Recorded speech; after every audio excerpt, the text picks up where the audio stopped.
Hello, and welcome back to the Lowell Humane Society's podcast, where we share the highs and lows of shelter living. This is Mackenzie, Lydia, and Sanvi from Girl Scout Troop 82694, working with the Lowell Humane Society for a Silver Award project. Today we are with Merritt and McLean, who have adopted pets from shelters for many years. We'll hear about what it's like to adopt a pet and hear some good stories. Let's get started. do you guys want to introduce yourselves first? Sure. Thanks, Lydia. Thank you both, all three of you, for having us here today. So my name is Merritt Friedman. I do live in Westford, Massachusetts, and as you alluded to, have been adopting pets both on my own and now with my husband for about 25 plus years. With me today is my son.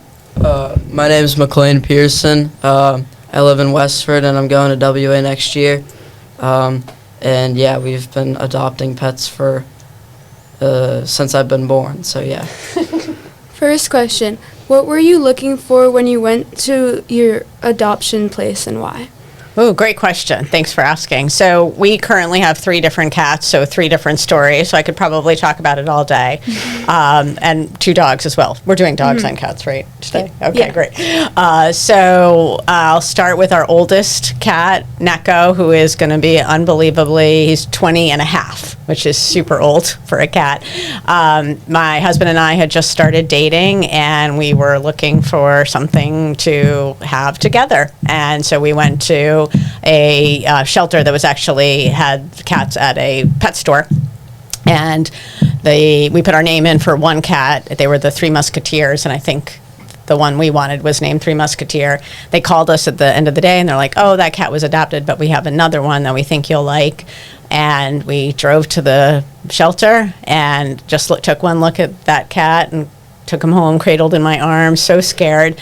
At the time, we had 2 dogs. Everyone got along great.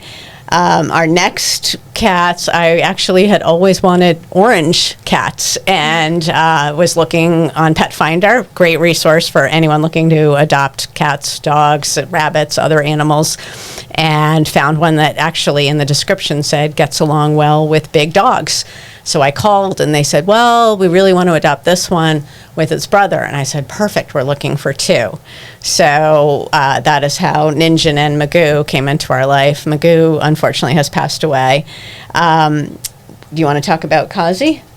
The shelter couldn't really have anybody adopt Kazi. So they gave Kazi to my dad, who runs a brewery, and she lived in the brewery as a brew cat for 2 years.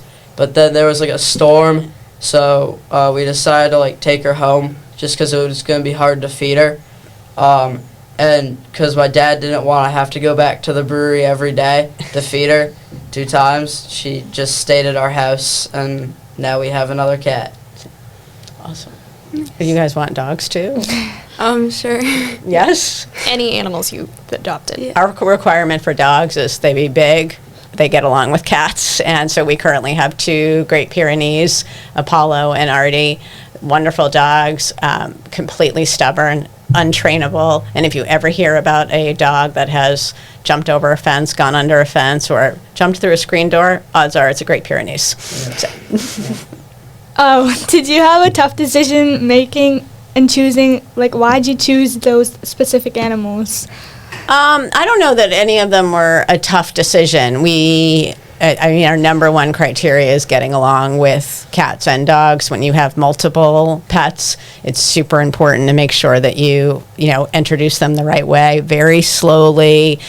We would keep the new pet in isolation, and then we would feed on opposite sides of a door, making sure everyone would get used to the smell.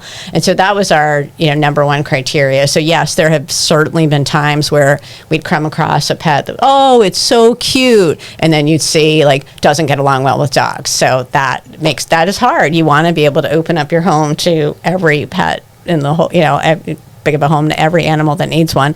So yeah, sometimes that can be difficult, but by and large it has worked out through patience and a lot of focus and discipline. How many pets have you adopted over the years, and how did they improve your lives? Ooh, I'll take how many. You can talk about how they improve their lives. Okay. So let's see. When I met I adopted one just after college. that cat, Mistopheles, lived till almost 20, ended up moving in with my parents. So that's one. When I met my husband, he had 2 dogs, both of which were adopted.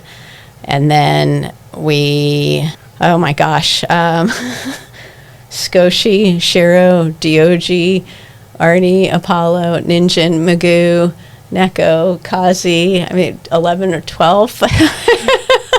It's a lot. It's a lot.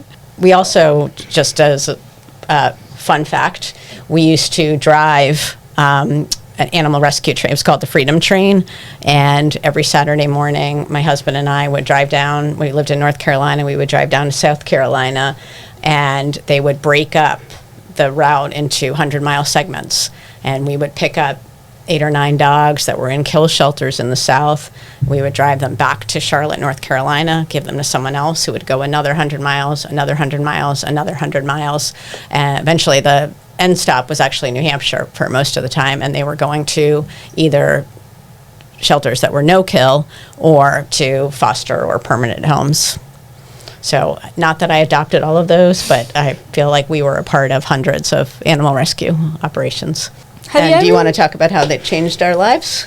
We like get up like every morning to walk the dogs and like take them outside. It's just like it's good to get like fresh air, like be outside all the time, and just like spending time with like your animals can be like make you happier and stuff like that. Have you ever fostered or considering fostering animals?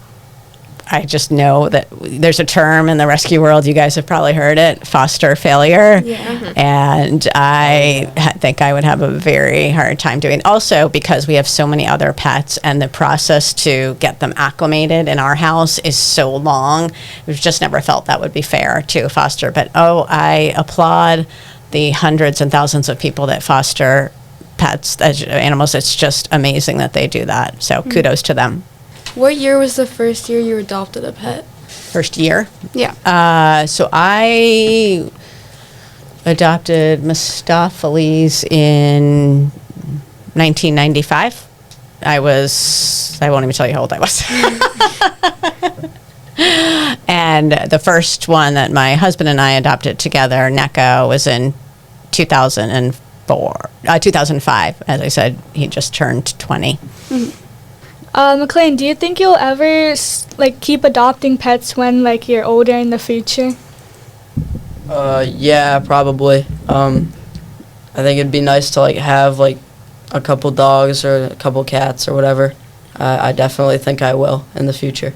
What's a memorable story you will never forget about one of your adopted pets? There are so many. Probably one of the most memorable, Shiro, who was a dog that we adopted. I can't remember when. Let him out in the yard. He was able to go out in the yard by himself. We knew he wouldn't jump the fence. And I opened the door to let him back in, and he had a full-on woodchuck in his mouth that he brought into our house, which was absolutely crazy. The other, our cats are indoor cats, but every year on April 1st, we let Neko outside for about 5 minutes. I hover over him, and he eats grass, and he rolls over and scratches his back on the pavement, and he is just so incredibly happy. It's amazing. So that's a memory I'll have forever. And then he throws up. Yes. Why do you choose to adopt pets instead of buy them through a breeder? Oh, that's a great question, Lydia. And I recognize that it's a personal decision for everyone. I used to say, people would ask me, if you had all the money in the world and didn't have to work for a living, what would you do? And I always say I would open the world's best animal shelter. And I just feel like there are so many pets that need a home. We've got a great home. We love taking care of them. And why not open open our home to a pet that is in desperate need of one? So that's been the impetus for our decision. We've always been able to find a pet that meets our requirements and has fit really well into our household. Is there any other ways that adopting animals have impacted your life? Yeah, I based my bar mitzvah project around having pets. So what I did was I play hockey, so I reached out to a bunch of rink managers and I put bins where people could donate like food and like beds and others like toys, that stuff like that animals need at shelters. And then I would take the bins and give all the supplies in them to the Lowell Humane Society. And I named it like the pup drop because like hockey and pets and stuff. So yeah. That's really cool, McLean. How much did you guys actually collect? We donated almost 2 minivan full bins of toys and other supplies. You mentioned a Great Pyrenees. What other types of dogs have you adopted?